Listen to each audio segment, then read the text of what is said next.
Dear children, let's continue our third lesson, animal fiber. See here, I have drawn the life cycle of a silk moth.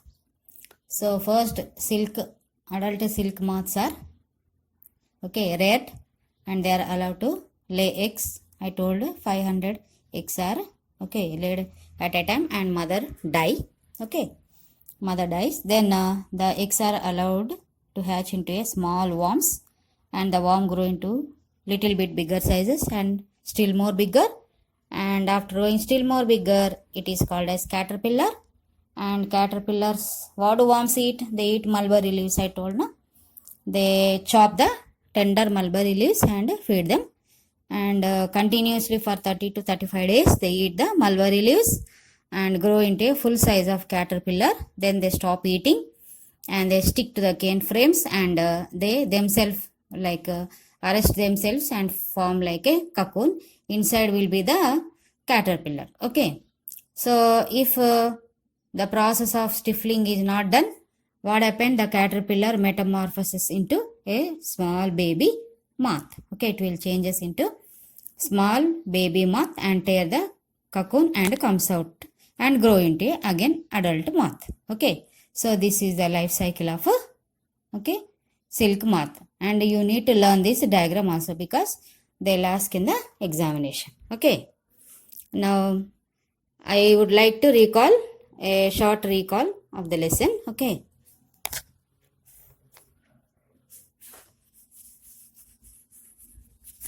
See, I told you, as the people do sericulture process or occupation as their livelihood. So the sericulture process or the production of silk starts from collecting the cocoons. From there, the production of silk or the process of production of silk starts. So what do they do after collecting the cocoons? They do stifling. So I'll make a quick recall. Stifling, keeping the cocoons in the hot oven for 10 to 15 minutes to kill the caterpillars. That is called a stifling process. After that, they will sell in the market, and the people who want to make the reels of silk, they will come and buy the cocoons, and then they do boiling. Why do they do boiling? Because they are made up of two kinds of proteins, sericin and fibroin, I told. They are very hard, so we can't take the tip of the thread of the silk. So they boil to loosen the fiber, and they mix 3 to 8 of silk threads and make a yarn. And what do they do? Cleaning. They do cleaning. So between boiling and cleaning, we can write yarning also. So cleaning after bleaching means to remove the natural color and imparting the artificial color. Dyeing, D-Y-E, not D-I-E.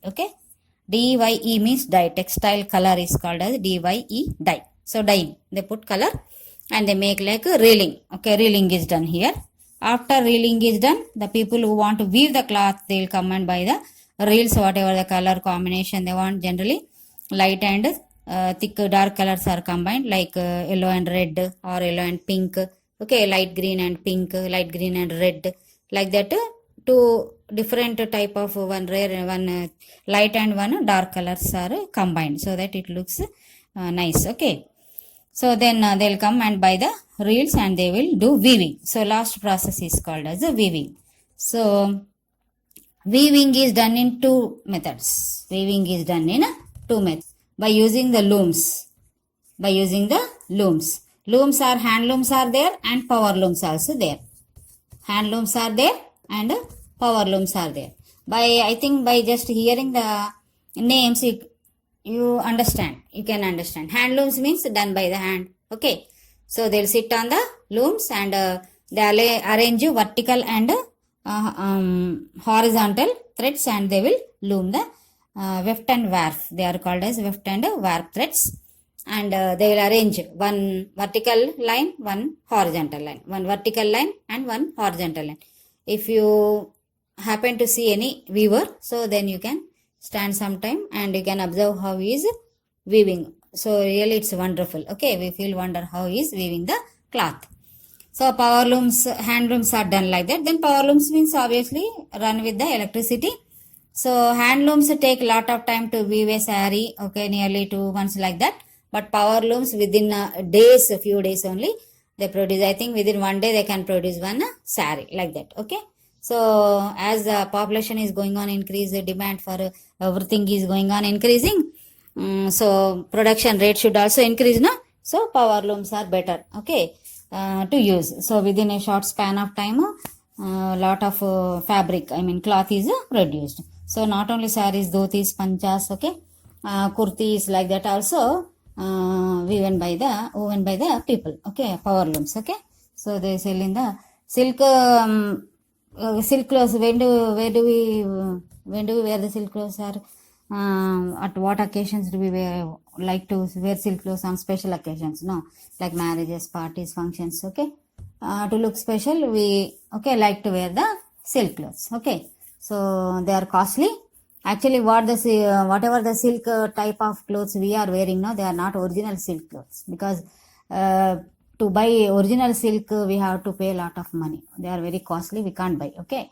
So whatever the silk type of silk available in the markets, all are artificial silk only, made with the chemicals, okay. So natural silk maybe 20,000-30,000 per saree, like that. The cost price ranges will be like that, okay. So here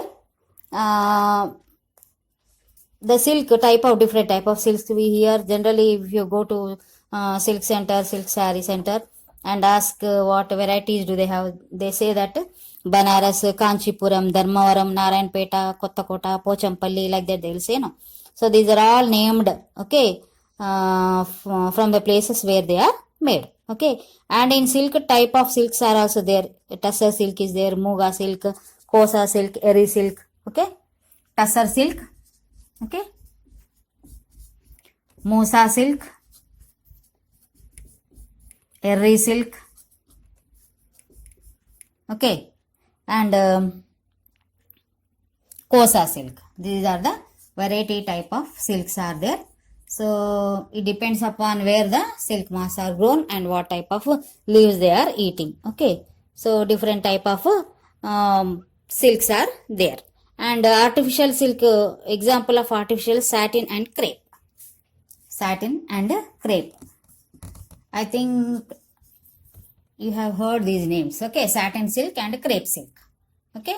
So these are the two artificial silks. How they are made? They are made with the chemicals. Artificial silks and artificial wool are made with the, okay, chemicals, okay. So as many people cannot buy, okay, original silk and original woolen, artificials are made, okay. Next, see, some important information is there. See, I told that cocoon is just like a reel, silk reel, is it not? Do you know how long it is? It is up to 1,000 to 3,000 feet. One cocoon contains 1,000 to 3,000 feet of thread, okay, silk thread. And about 2,000 to 3,000 cocoons are required, okay. Cocoons are required just to make 500 grams of silk. 500 grams of silk. So you can imagine how light they are, okay. I heard that in ancient days, silk sarees are folded and kept in a matchbox. I mean, that much thin they can be, that much small they can be folded and arranged in the matchboxes, okay. And if all the 2 to 3,000 cocoons are attached together, and do you know how long it will be? Nearly this much. Unit tens, hundreds, 1,000, 10,000, okay. Here if you write in our Indian system, unit tens, hundreds, 1,000, 10,000, lakhs, 10 lakhs, 50 lakhs feet of thread is made, okay, more than 1,000 miles. And many people are involved in the production of silk, but they'll get some health issues like respiratory problems and skin rashes, etc., okay. But as it is their occupation, they have to do this, okay. Now let's know about the story of wool. Up to now you have learned how silk is produced and what are the different processes involved in the silk production, okay. Now let's learn about the wool. So when do we use woolen clothes? in winter, is it not? We use wool in the winter, woolen clothes in the winter, production of wool. So it is also very very interesting topic. Okay, so just we go to shop and buy the sweaters, is it not? But we don't know how they are produced and how they are made. Okay, so here also many processes are involved. Okay, so where do the sheep grow? Sheep grow now. Okay, in all the areas sheep are found, but here in the Deccan areas, means in the southern states in our Telangana, AP, so sheep's normal sheeps are found which they don't have thick fur, means fleece hair. Okay, they don't have thick hair because here the climate will not be so cool in the winter season. But if you move to the north side, northern states of our India, as we go to north, so climatic conditions change, they have very cool type of climate. Okay, and so these animals should overcome the cold climatic conditions. To overcome the cold climatic conditions, what do? They grow thick fleece on their bodies, so their lot of wool is produced, okay, on their bodies. So people rear sheep and goats so to take the fleece or hair from the sheep and goats. Okay, so Kashmir, okay, if you take the state of Kashmir, okay, Uttarakhand, like that, many people have this occupation, rearing the sheep and goats. Okay, so and why do wool is produced? Wool is produced to make sweaters, okay, mufflers, okay, sweaters, okay, mufflers, okay, hats, long coats, hats, okay, long coats, and table covers, etc. Some decorative materials, wall hangings or door hangings, etc. like that. Okay, these, for all these things wool is used. Okay, woolen is used, and we get wool, different type of wool from different type of animals. Obviously sheep will be in the first place. Okay, then goat, okay, then yak, llama, okay, and camel, alpaca, camel and alpaca. So these two animals are not found in the India, in our country. Okay, these two can be seen in South and Central America. Okay, so we can't see these animals in Australia also. So in our India we can see sheep, goat, yak and camel. Okay, these four animals are seen in India, and they are reared to get the fiber, okay, fleece, hair. Okay, so it is also one kind of fiber only. Woolen is also a kind of a fiber.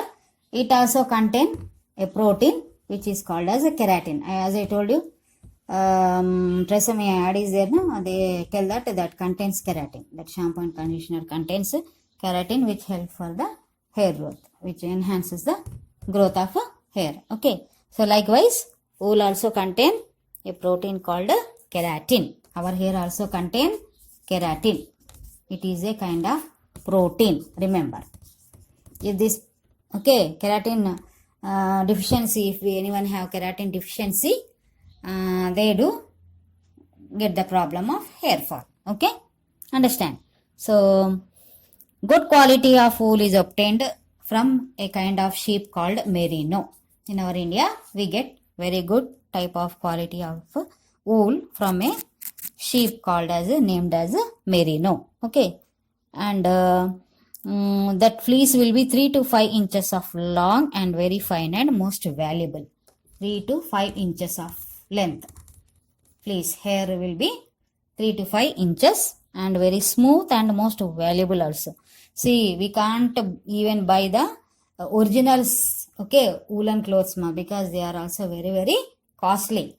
Whatever the sweaters, mufflers or shawls, whatever we are buying, no, they are all made with the artificial wool only. So very rich people only can buy the real woolen sweaters and whatever the garments they would like to buy. Okay, understood? And merino sheep can yield 5 to 18 kgs of wool per year, it seems. Wonderful, no? 5 to 18 kgs of wool in a year. So wool is very light, but 5 to 18 kgs means lot of wool is produced on their bodies, isn't it? So I think you understood the lesson. I'll continue again on Tuesday. Okay, until then, read the lesson. If you have textbook, read the lesson, and if you get any doubt, post me your doubt in the WhatsApp. Okay, that's all for today. Have a good day.